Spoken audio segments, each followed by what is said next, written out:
Oi, you know what time it is? You're tuned in listening to Dry That Aussie Metal Guy. Make sure to hit that like and subscribe button so you don't miss any of his content when it drops. And remember, stay brutal, you mad dogs. Roof. G'day, how you all going? It's Jai, that Aussie metal guy with crank.com. So tonight, wherever you are in the world, it's a great pleasure that we're getting to have a chat with true legend of the world of thrash metal, the one and only Schmier, bassist and vocalist for the iconic German band Destruction, who are fresh off their triumphant 40-year anniversary tour, and they are back with their 16th face-melting studio album, Birth of Malice, which is set to be unleashed on March 7th via Napalm Records. Schmier, thank you so very much for joining me, my friend. Jay, my pleasure, my pleasure. Nice to talk to you today about the new record. Oh, mate, this is an absolute pleasure. I've been a fan of you guys for quite a while. I'm only 44, so I kind of didn't miss out the start, but I've been along for the ride for quite a while, and I'm super excited about this album. Can you tell me a little bit about, after 40 years in the music industry, what's it like to keep going, and how do you keep motivated to create new music like this and really keep pushing the boundaries of thrash metal? Because that's kind of what you've done with this Birth of Malice. Yeah. I mean, at the end, music is what drives me. You know, music is 24 hours in my life since more than 40 years now. And when it comes to writing a new album, you got to be motivated, but we always do it in between the tours. So we come back home from tour, we have the push, you know, from the fans, the impressions in our heads. And then it's usually best for me to start writing, because then it comes easy, because you just have had a hell of a time out there. And then, you know, sometimes it happens that when I write, I just have to stop because I'm not inspired. But usually I try to take the right spots. You know, I feel it.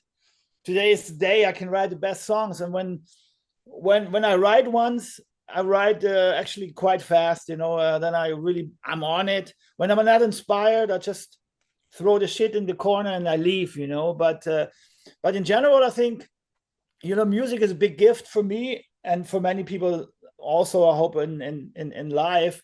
And so it's what drives me, basically. So writing is still exciting. Creating a new album is still like having a baby. I mean, I'm not a father, but I'm a father of 16 records or more. But you know, it's still exciting. It keeps me excited about everything we do, the future, the tours. You know, sometimes people say like, wow, you still have to do albums at your age, you know, like you're doing this for so long. But hell yeah, you know, I don't understand when you're too old that you stop producing, recording, writing, because it's like the essence, you know. It's like people stop having sex, you know. It's like, no, it's what drives you, you know. You want to be creative. And yeah, so I'm always excited about new albums. And I think this one turned out really good this time, because the band is a really strong unit. We have played more than 200 shows since the last album. We have two crazy guitar players that want to show what they can. And we have a lot of guitars on this album. I think this is the most guitar-driven Destruction record in history. Yeah, well, exactly. Martin and Demir are just absolutely unreal with those riffs in this album. And you were exactly right. I've had a chance to listen to this, and it's just the way it starts. It kind of starts out with that heartbeat, but then like for the rest of that album, it's just this play between Martin and Demir and these crushing riffs and melodies all the way through it. That being said, how did it go crafting these riffs and melodies for the album? Tell me a little bit about the songwriting process with you guys to kind of capture that. Yeah. I'm the main songwriter because I'm the oldest guy in the band, you know, so the wise man and the captain. I'm the captain, but you know, my guys, they're great team players. So when I start to write some structures and some riffs, we go to the studio, we meet there, and we record everything we do right away. That means we record the demos really early so we can work on them. And then the guitar players, basically, they contribute their ideas. They, you know, the picking and the harmonies and the little details they bring in. Also, Martin, this time he almost wrote a whole song with me, Scumbag Human Race. The new single is coming tomorrow. No, actually today, it's coming out today. That's a big contribution of Martin also. So I'm very open for the ideas of the guys, but of course I know where the band belongs, where the band should go, and the guys respect that. And a lot of the guitar stuff that happens in the studio, the solos, the double leads, they're very spontaneous stuff that when I'm in the studio, I'm very demanding. I'm pushing the guys like, come on, let's do this and that. Let's try a harmony here. Let's do a solo there. And the guys, they're very open in the studio, and they deliver, and they're also good enough to be very spontaneous. I love that,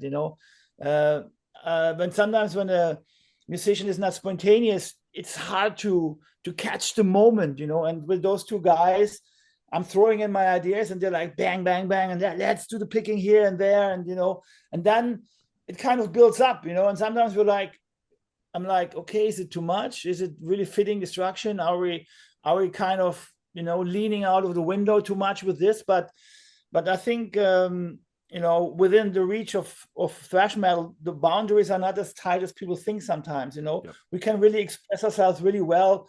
And there's some melodic moments on the album, but a lot of power, of course. And the guys, I'm happy to have two great guitar players because, of course, I'm also having a fantastic drummer, but it has to be a good team to write good songs. And that's what you feel on this album. I think the team is working good together, Yeah, and the first single I think was No Gods, No Masters, wasn't it? When that one dropped, that was an absolutely no King, no Masters. No King, no Masters. That was an absolute ripper track, dude. And I think I dropped on that as soon as that dropped on YouTube, and I was like, the film clip was great the whole way it delivered. I'm like, dude, this album is absolutely gonna be a ripper. I like the way that it's set out, like with the themes and the concepts you've got, because you can kind of pick out these tracks as singles, but to listen to this whole album from the start, you've obviously given this some thought from the very opening, from the Birth of Malice, that kind of little bit of heartbeat and that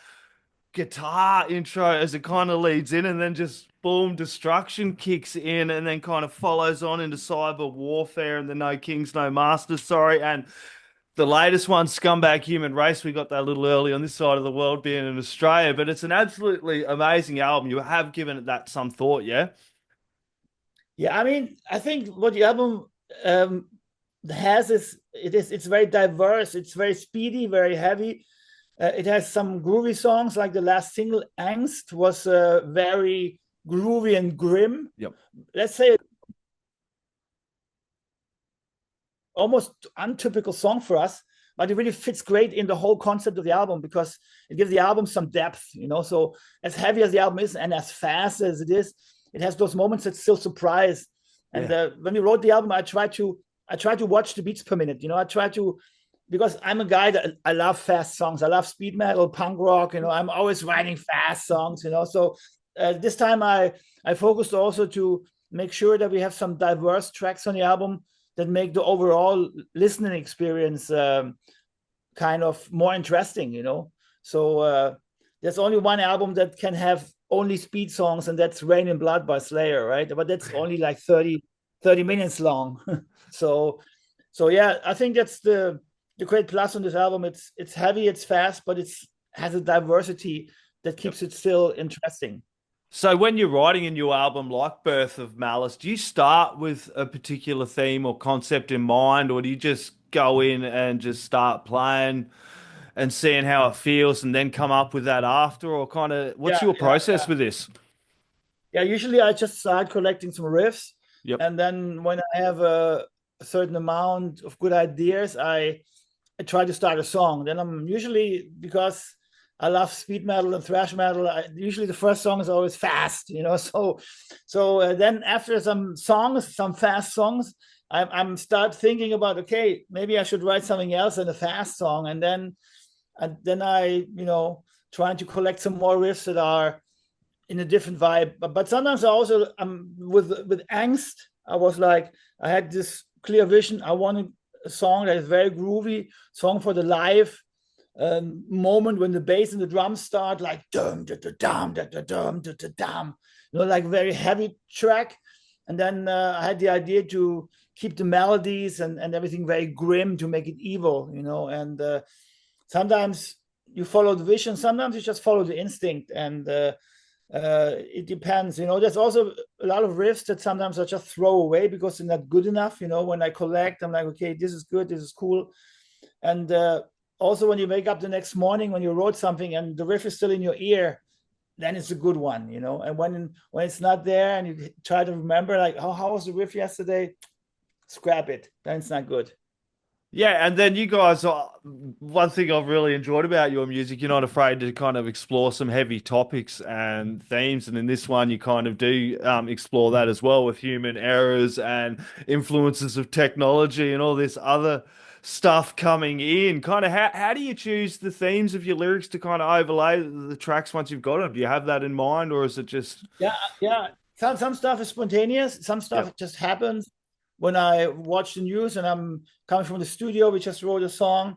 I'm watching the news and I'm like, oh my God, what's going on again? And then I'm researching and I'm checking the topics, and then I just start to write spontaneously.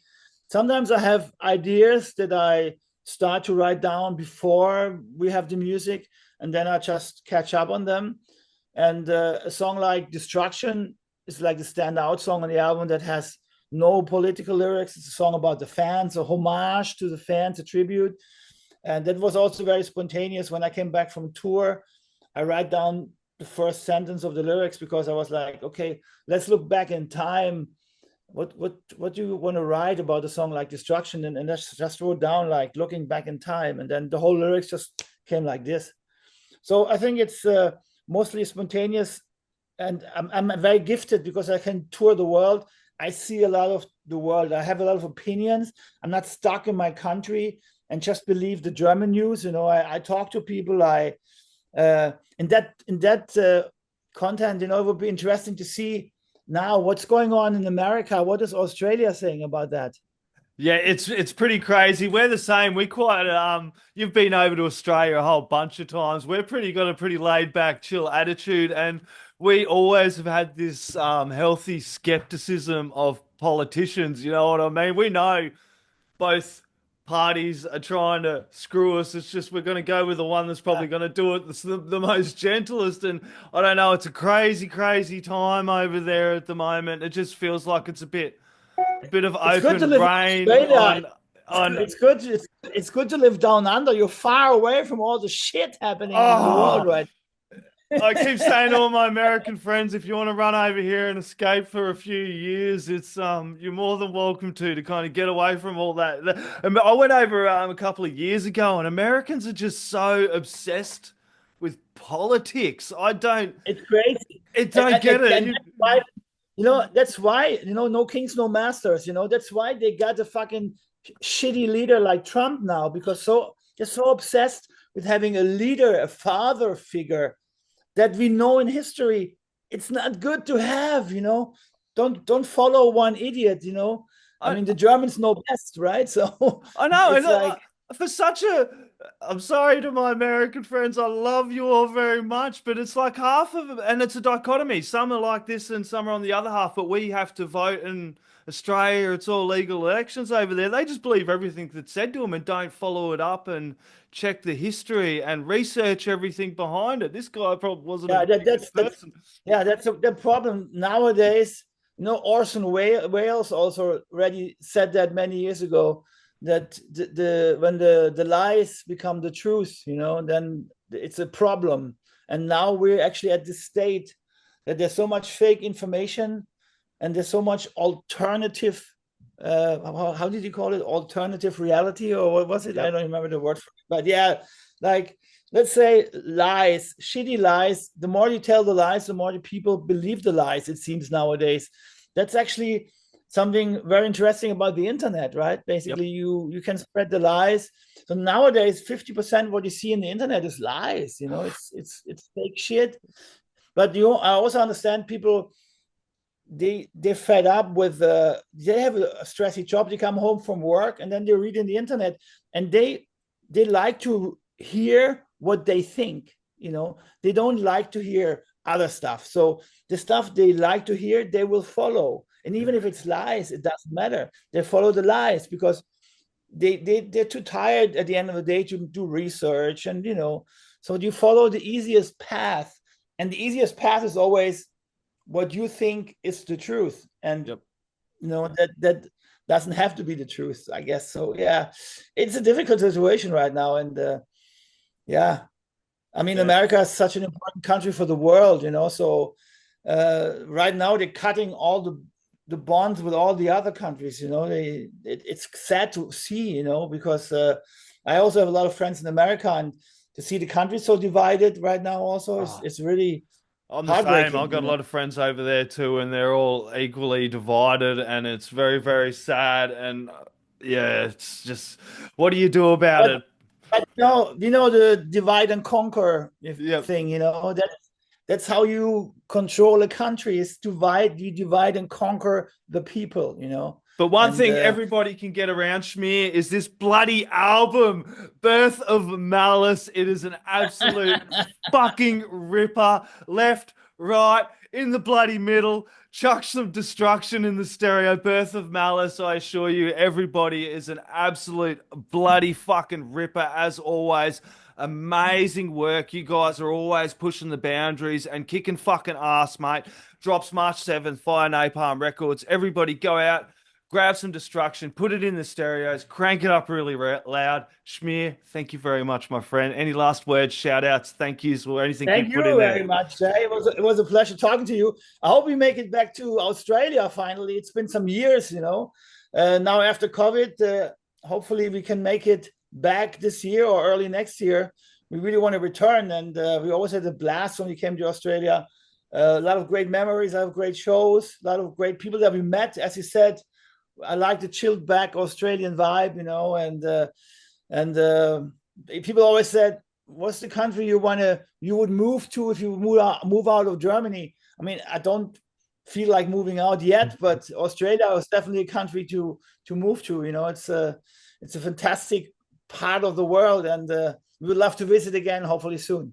Damn straight, we'd love to have you back down under, Schmier. Thank you so very much, my friend. Thank you very much. Oi, you're tuned in to Jai That Aussie Metal Guy, so make sure to hit that like and subscribe button so you don't miss any of his sick content. And remember, stay brutal, you legend.